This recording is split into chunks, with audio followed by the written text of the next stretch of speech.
So the most common condition is carpal tunnel syndrome.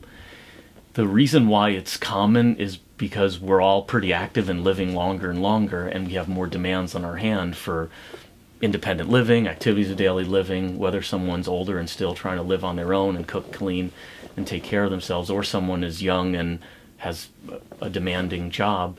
Basically, carpal tunnel is a condition that impairs the hand, meaning if it's bad, people don't have feeling and lose dexterity. And it's fundamentally age related, a little bit genetic related, but a lot of it is just age and wear and tear. And people basically in their 30s to 60s and ever in between who have carpal tunnel have it affect them regardless of occupation. What it is that the nerve that brings feeling to all the fingers lives in a tunnel called the carpal tunnel.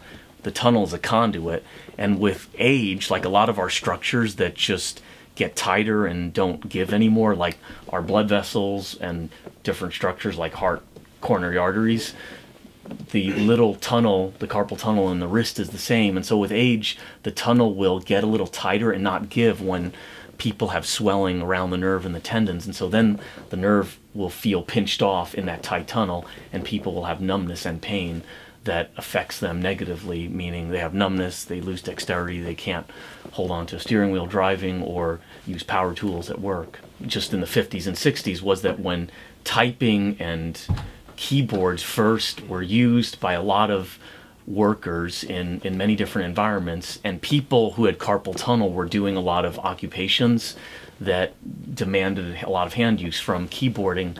People thought that all of the keyboarding was the cause of carpal tunnel syndrome, and we've come a long way in studying it with a lot of science, figuring out that a lot of people that have carpal tunnel have it regardless of their occupation, meaning keyboarding or a mason who has carpal tunnel would have it be aggravated by either of those occupations, whether it's a lot of keyboarding or using power tools, but it's not the occupation that actually is the cause of the carpal tunnel. So similar to someone that may have arthritis or may have some tendinitis from life and from other conditions, if they have those conditions and then they use any devices or do any activities and have more symptoms of pain, it's not the device that is necessarily the sole cause.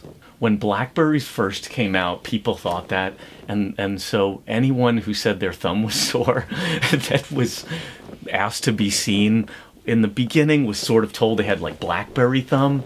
It sort of isn't used anymore. BlackBerries aren't around that much anymore with the ball, but it really isn't that there's any technology, computer-driven conditions. And so the reason is because really the demand and the stress and the load isn't that high from tabletop basic computers and keyboards and just devices, even though we may use them a lot. Fundamentally, people sort of intuitively take breaks, shake things off, and just avoid pushing things beyond the limit where, let's say, they would cramp up if they used a device more than they should. And so there's no conditions that are really directly from that.